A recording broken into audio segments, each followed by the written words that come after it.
Farhad Manjoo, a writer for Slate.com, has his final column up, and what he's addressing is makeup for men. And he thinks, after his experience going through the process of being made up multiple times, that we should bite the bullet and start using makeup.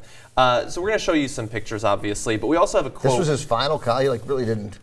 I think it's an important topic. It needs to be broached. No.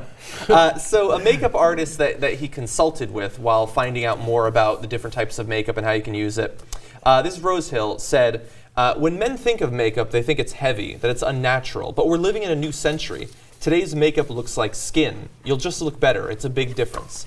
And so Farhad went through multiple different types of makeup, from like cheap stuff that you can get at CVS or something like that, to stuff they use in the movies, which just goes on your skin. You can't even tell that you're being made up. You just look better.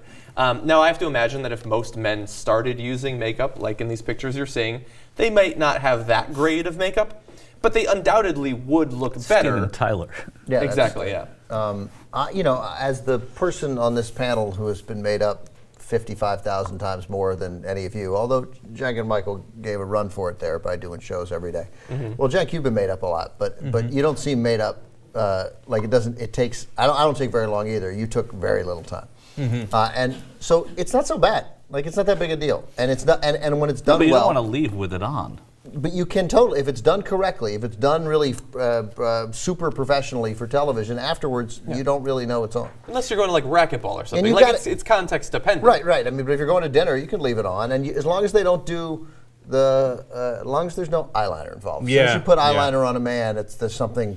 Some guys, Charlie, from Always Sunny in Philadelphia, frequently wears eyeliner. It looks good on some guys. Okay. So as Ben mentioned, I have a decent amount of experience in wearing makeup, which is kind of a funny thing to say. But for TV, you have to, because otherwise everything shines off of you, right? The lights, because there's all these lights here. And in fact, like for the first time ever, since I'm shining like crazy on this particular set, I'm kind of missing the makeup. Totally, yeah. But the good makeup makes it seem like you don't have makeup. Yes. Right? Yeah. Right. And many times I've had people who put on makeup who cake it on, and then I'm like, this is ridiculous. Right. I mean, You look like a harlot. Basically. It looks like I'm trying to I'm like, come hither. Right, but would you at Penn, would you have put on makeup?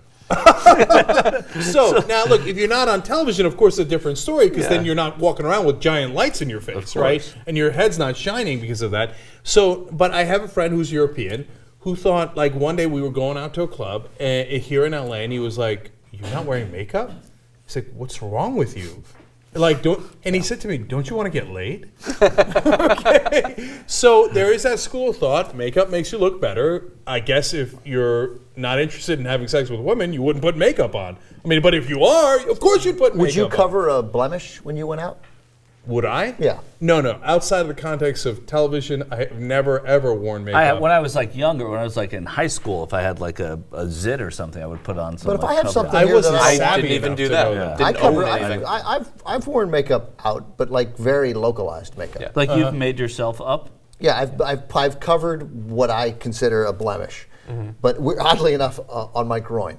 Okay, so we're talking about this obviously because currently in American culture we don't use makeup, but we're not talking about something that's going to change history. About it because Johnny in certain Pye parts brought it of up, the world, buddy. exactly. Well, I was handed the story, but in certain parts of the world, and certainly in different historical periods, the standard was for men to wear makeup for possibly long periods of time. That was what was just expected, and so I think the reason that all men, or if just sort of upper class kind of. Yeah, I'm yeah, thinking people who could afford it. I mean, if you're a peasant digging ditches or something, you probably couldn't afford foundation.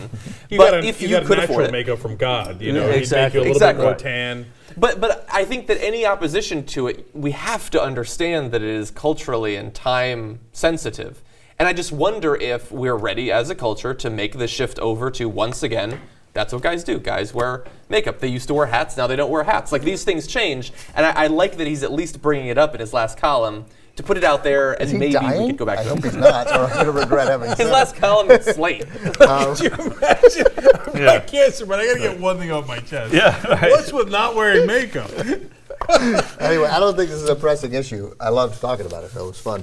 I mean, yeah, look, but you look better with makeup, and the makeup gets better, and as the CVS makeup gets better, and it's cheaper and doable, God bless, go forward. I mean, the question should be for all men, the question that I guess Bora asked. Right? I don't know what you're talking about. Do you want to get laid or not?